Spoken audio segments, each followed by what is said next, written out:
Since 2008, the Gaza Strip has been subject to the Israeli blockade and has been suffering a lot with getting the basic construction materials to build houses for the densely populated Gaza Strip.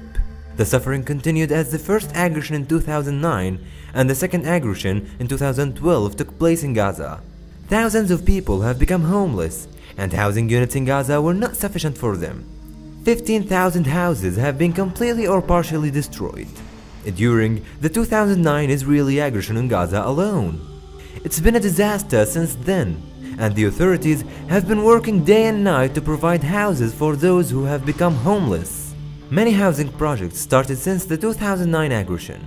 However, they were not working as fast as expected because the Israeli blockade prevented the construction supplies from entering Gaza, and still, many are not finished until now. On July the 8th, thousands of civilians in Gaza were living literally inside of a war zone, putting their houses under the Israeli fire. During the aggression, thousands of people living in the border areas have faced massacres that forced them to leave their houses. The Israeli occupation destroyed 10,000 housing units completely. Also, thousands of housing units have become partially damaged that need a lot of money and construction materials to rebuild and maintain them again.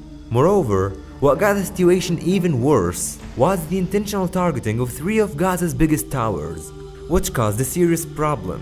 The suffering of the people of Gaza goes beyond that. They have become homeless and displaced again, lacking all the necessary equipment to live as humans. Tens of thousands of people have been living in the streets during the 51 days of aggression in Gaza, only covering with some blankets that they used as tents. With the constant and intentional targeting of the civilian housing units in Gaza, the total number of destroyed houses reached 10,000 houses.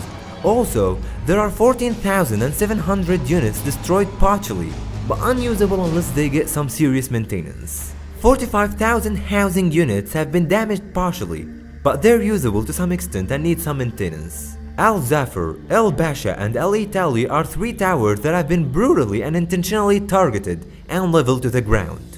All of this left 55,000 people homeless in UNRWA schools and other sheltering centers. The total losses of the housing sector in Gaza cost $990 million. Furthermore, there are $100 million the cost of removing the rubbles of the destroyed houses. Additionally, there are another $80 million to rent new housing units for those whose houses got totally destroyed. What is required in the following phase? Supporting and financing projects to maintain and repair partially damaged houses to enable the residents to return back to their homes. Supporting and financing projects for renting houses and apartments for the owners of destroyed houses until the issue of rebuilding their houses is resolved. Supporting and financing projects to remove the rubble from the streets and houses, furnishing the houses that were destroyed during the aggression. To help rebuild Gaza, please donate. Aman Palestine, Berhad.